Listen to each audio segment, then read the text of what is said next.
اعوذ باللہ من الشیطان الرجیم بسم اللہ الرحمن الرحیم۔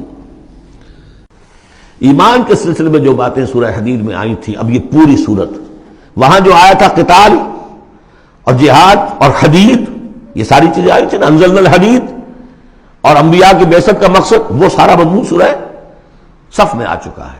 اس کے لیے کیسے انسان آئیں گے وہ سورہ جمعہ میں آ چکا ہے۔ سورہ حدید میں بھی آیا تھا، هو الذی ينزل علی عبدہ آیات بینات لیخرجکم من الظلمات الی النور، وہی ہے اللہ جو نازل کر رہا ہے اپنے بندے پر آیات بینات تاکہ وہ نکالے تمہیں اندھیروں سے روشنی کی طرف۔ لیکن سورہ تغابن میں ایمانی مباحث اور جامع ترین سورت ہے۔ لیکن ایک بات یہ ہے کہ سورہ حدید کے بعد نمبر 2 میں سمجھتا ہوں کہ یہ سورہ مبارکہ بھی اللہ نے مجھے عطا کی، اس کے اسرار و رموز، اس کا نظم اس قدر واضح اللہ کے فضل و کرم سے ہے۔ آپ بھی نوٹ کر لیجئے، اس میں صرف اشارات ہو سکتے ہیں۔ 2 رکوع ہیں، 10 آیتیں اور 8 آیتیں۔ پہلے رکوع کی 10 آیتوں میں 7 آیتوں میں نریشن ہے ایمان کی، ایمان یہ ہے یہ ہے یہ ہے یہ ہے، اور 3 آیتوں میں بڑی زوردار دعوت ہے، پس لاؤ ایمان، مانو ان باتوں۔ دوسرے رکوع کی 8 آیتوں میں سے پہلے 3 میں ایمان کے ثمرات بیان ہوئے، پہلے 5 میں ایمان حقیقی اگر ہے تو اس کا یہ ثمرہ ہے، یہ ثمرہ ہے، یہ ثمرہ ہے۔ اس درخت میں اگر آم کا درخت صحت مند ہے تو آم لگتے ہیں کہ نہیں؟ تو ایمان کا درخت صحت مند ہے اگر تو اس میں کوئی ثمرات لگیں گے، کوئی پھل لگیں گے کہ نہیں؟ یا ٹھنڈی ہے؟ وہ درخت، وہ پھل کون سے ہیں؟ کچھ داخلی پھل ہیں جو انسان کے اندر کھلتے ہیں پھول، کچھ باہر ہیں جو ظاہر ہوتے ہیں، اور پھر آخر میں 3 آیتوں میں زوردار دعوت ہے کہ ان تقاضوں کو پورا کرو۔ بسم اللہ الرحمن الرحیم۔ یسبح للہ ما فی السماوات و ما فی الارض، یہ تیسری مرتبہ یسبح آ گیا۔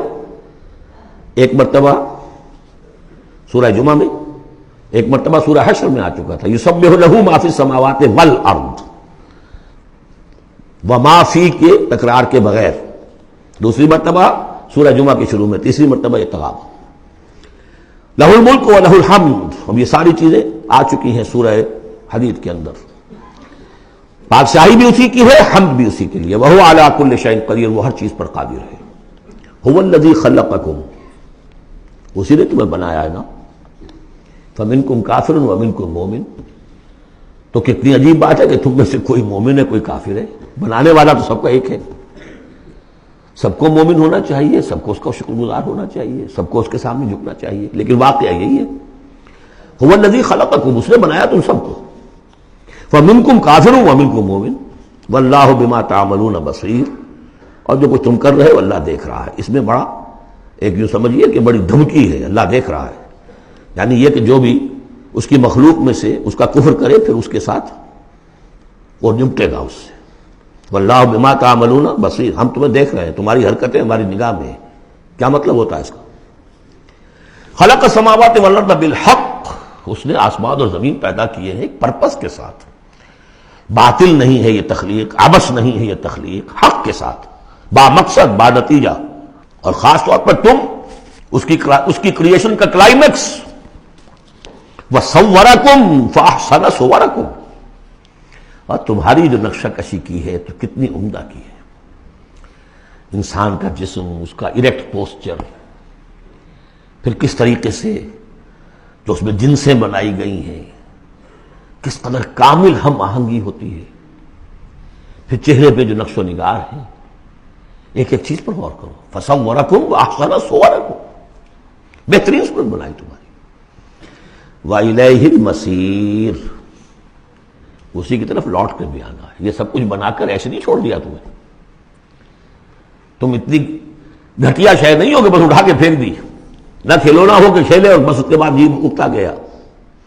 یہ ایک سیریس کریشن ہے، پرپس فل ہے، نتیجہ نکلے گا۔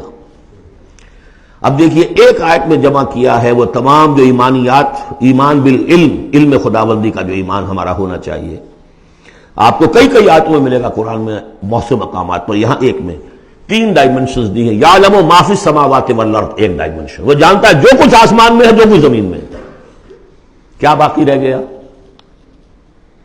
لیکن سیکنڈ ڈائمنشن، وَيَعْلَمُ مَا تُسِرُّونَ وَمَا تُعْلِنُونَ، وہ بھی جانتا ہے جو تم چھپاتے ہو اور وہ بھی جانتا ہے جو تم ظاہر کرتے ہو۔ تیسری ڈائمنشن اور آئی، واللہ علیم بذات الصدور، سینوں کے اندر جو کچھ ہے وہ پنہاں ہے، وہ بھی اللہ جانتا ہے۔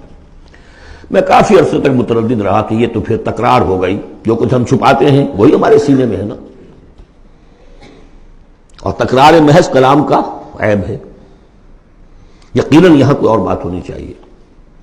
تو جب انکشاف ہوا کہ اس سے مطلب ہے even your sub conscious mind which even you don't know yourself